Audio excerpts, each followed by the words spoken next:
So I had some thoughts today when I was listening to a podcast by Sam Andrews, the Thinking Atheist.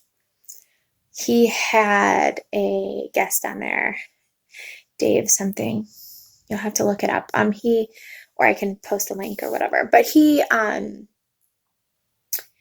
his guest Dave has ASL, and he was given 3 to 5 years to live. And being atheists, that's it. That's the end of your life. There's nothing after. And some people might feel like it's sad that he doesn't have an afterlife to look forward to. Like, how is he going to die peacefully? This is it. Like, how do you even enjoy life knowing that this is it? But he talked about how beautiful it is to know that he gave everything he could give in this life. And he got everything he could get out of it. And this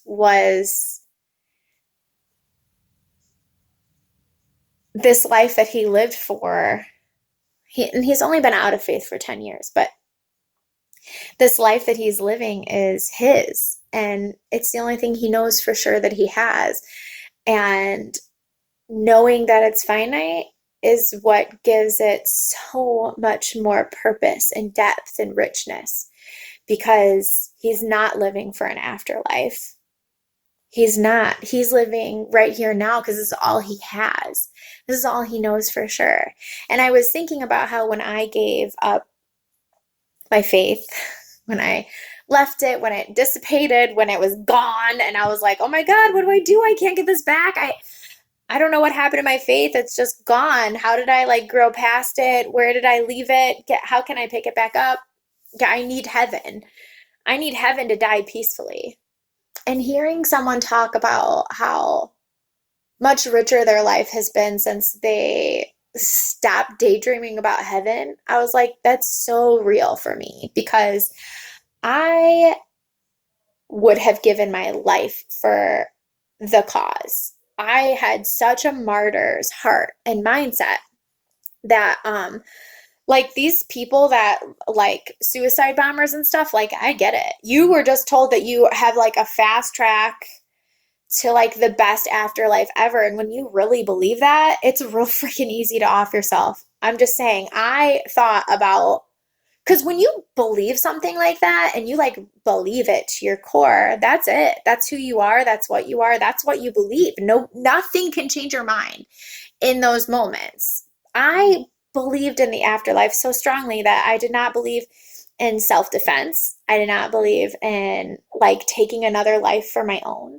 I felt like if I was going to die, that was clearly God's will, and he had a plan and a purpose for it. And if somebody took my life or my family's life, I hate to say it, but I was a firm believer in not defending my family even, because we were all going to go to heaven. So if somebody killed me and their heart was bad enough to kill me, clearly they needed more time on earth to get their life right.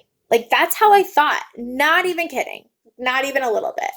I probably would have let myself die in a shooting, in a public shooting, and I wouldn't have taken out the shooter either. I just would have been like, at least I'll go to heaven. I'll die here. Maybe somebody can stop him before he dies and goes to hell, because that's what's going to happen. He's fucking killing people. So that was my mindset, right? I did not believe in physically defending myself, especially if it meant killing somebody else. So that has completely changed. I will not be the first person to die in a zombie apocalypse anymore, or if a war takes over our nation or whatever, I'm going to survive. This is the only life I have, and I'm gonna fucking live it to the fucking fullest, no matter what. The guy's slogan is "Carpe fucking diem," carpe, you know.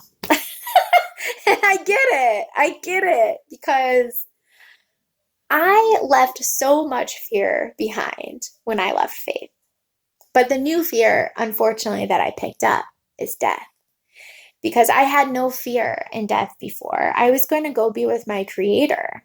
That was the best outcome I could ever imagine in life. I mean, heaven was going to be everything I ever wanted. And I was going to be with my God and commune with him for the rest of eternity. How amazing. Like I kept thinking like there could be so many more things after heaven too. Like what could God do with us? All these things can happen and we don't know anything yet, you know? And now that I've left faith, it's kind of like I don't know anything and I don't know what's happening to me afterward. But the one thing that I do know is that this body that I'm living in is real. I can touch it, I can feel it, I'm here.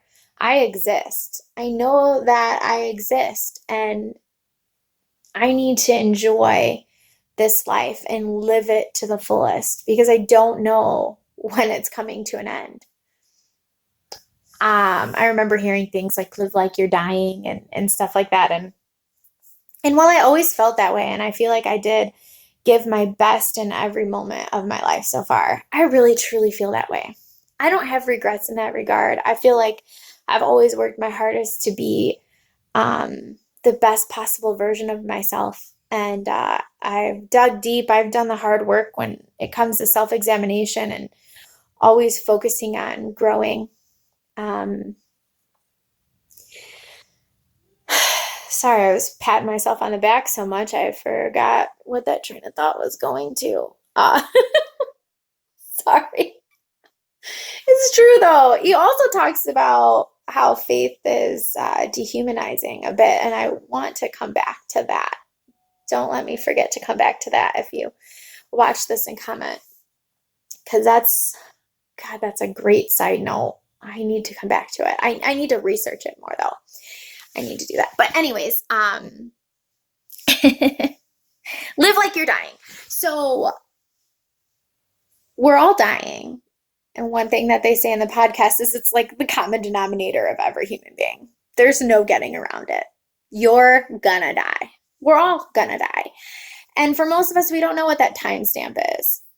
We don't know if we have lived our lives to the fullest because tomorrow is our death day. We don't know what our death day is. And if we're not living like our death day is, around the corner, we're probably not doing everything that we want and need to do in this life to be fulfilled. I'm always of the mindset that I want to be happy every day.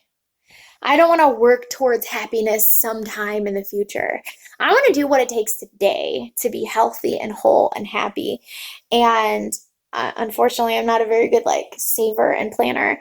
But that's where I wanted to go with this. So one thing that I remember when I was listening to this was, because I'm not a big planner. Even when it comes to my kids' futures and things like that, I wouldn't even think about it. I thought God was coming and probably coming very soon. So things like the environment, things like the changes in the world, they were all just signs of God coming. And however bad they were going to get, I just had to I didn't need to change it. I had to accept it. Do you know why I had to accept it? Because it wasn't supposed to change. It was prophecy. The world was going to get real fucking shitty and we were just going to have to ride it out and then God was going to save us. So things like environmental awareness and fucking all of it, right? Our environment is going to total crap and I don't even understand it all because I didn't pay damn attention to it because God was coming and it didn't matter. It matters. I don't care how much you believe in God or if you're going to heaven or hell or what you think. Our environment matters. It matters for our children. It matters for us right now.